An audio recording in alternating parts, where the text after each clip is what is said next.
স্বামী স্ত্রীর মধ্যে ঝগড়াঝাটি হতেই পারে, গণ্ডগোল হতেই পারে, মান অভিমান হতেই পারে, কিন্তু কথায় কথায় যদি আপনি তৃতীয় ব্যক্তিকে ডেকে আনেন আপনাদের মাঝে, তাহলে দেখবেন আপনাদের মধ্যে সম্পর্ক দ্রুতই নষ্ট হয়ে যাবে। নিজেদের মধ্যে ঝুট ঝামেলা যাই হয়ে যাক না কেন, নিজেরা বসে মিটিয়ে ফেলার চেষ্টা করবেন।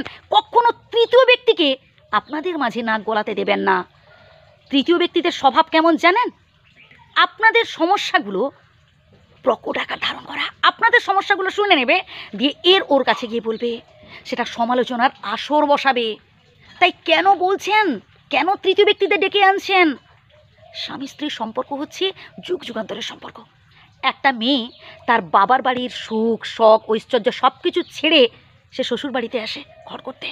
সে অনেক আশা নিয়ে আসে প্রিয় বন্ধু, যে তার স্বামীটা তার পাশে থাকবে, তাকে বুঝবে, শ্বশুরবাড়ির প্রত্যেকটা মানুষজন যেন তাকে ভালোবাসবে।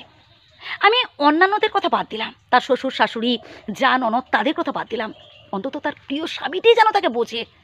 মেয়েটি না এই আশা নিয়ে আসে, অথচ এ বাড়িতে এসে যদি সে দিনের পর দিন খোঁটা শোনে, দিনের পর দিন তাকে যদি অপমানিত হতে হয়, নির্যাতিত হতে হয়, যদি তার প্রিয় স্বামীটি তাকে না বোঝে, প্রতি পদে পদে যদি তাকে অপমান করতে থাকে, তাকে গুরুত্ব না দেয়, তখন সেই মেয়েটা না চোখের জল ফেলতে থাকে।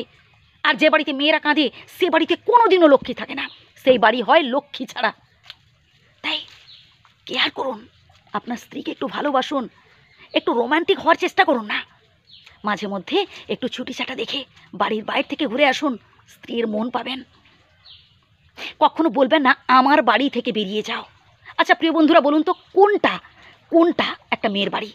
বিয়ের আগে হয় সেটা বাবার বাড়ি, বাবা কথায় কথায় তাকে বলবে বাড়ি থেকে বেরিয়ে যা, বেশ ঠিক আছে। বিয়ের পর শ্বশুর বাড়ি এলো, সেটা তার নিজের বাড়ি নয়, সেটা তার বরের বাড়ি বা শ্বশুর বাড়ি। তাহলে কথায় কথায় এখানেও তাকে শুনতে হচ্ছে যে এটা শ্বশুর বাড়ি, এটা তোমার বাড়ি নয়, বেশি কিছু বললে ঘর থেকে বার করে দেব।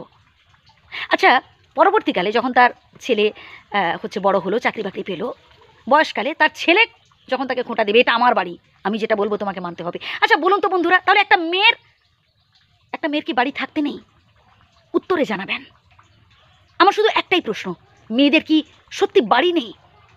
তো যে কথাটা বলছিলাম আর কি, তাহলে আপনি যদি আপনার স্ত্রীর দুঃখ কষ্টগুলো ফিল করতে না পারেন, তাহলে আপনার স্ত্রীর মনের মধ্যে অভিমান ক্ষোভ জন্মাতে শুরু করে। হ্যাঁ, অনেক আমি ছেলেদের দেখেছি দেশের বাইরে আছে, কাঁড়ি কাঁড়ি টাকা উপার্জন করছে, ভাবছে আমি শুধু কাঁড়ি কাঁড়ি টাকা পাঠিয়ে দিলেই আমার বউর মন পেয়ে যাব। আমি তো কঠিন পরিশ্রম করছি, আমার বউ আর কী করছে, সে তো ঘরে বসে আছে, দুটো ফোটাচ্ছে আর খাচ্ছে।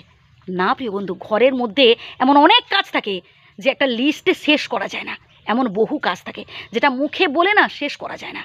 আপনি যেমন বাড়ির বাইরে কাজ করছেন, ঘরের মধ্যে এমন অনেক কাজ থাকে, মানে অনেক কাজ থাকে যেটা সত্যি মানে মুখে বলে শেষ করা যায় না।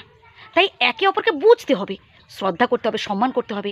ঠিক তেমনি একজন স্ত্রীরও বোঝা উচিত যে আপনার স্বামীর রোজগার কত। খোঁটা দিতে যাবেন না তার অতীত নিয়ে, অতীতে কার সাথে সম্পর্ক ছিল, কার সাথে প্রেম ভালোবাসা ছিল।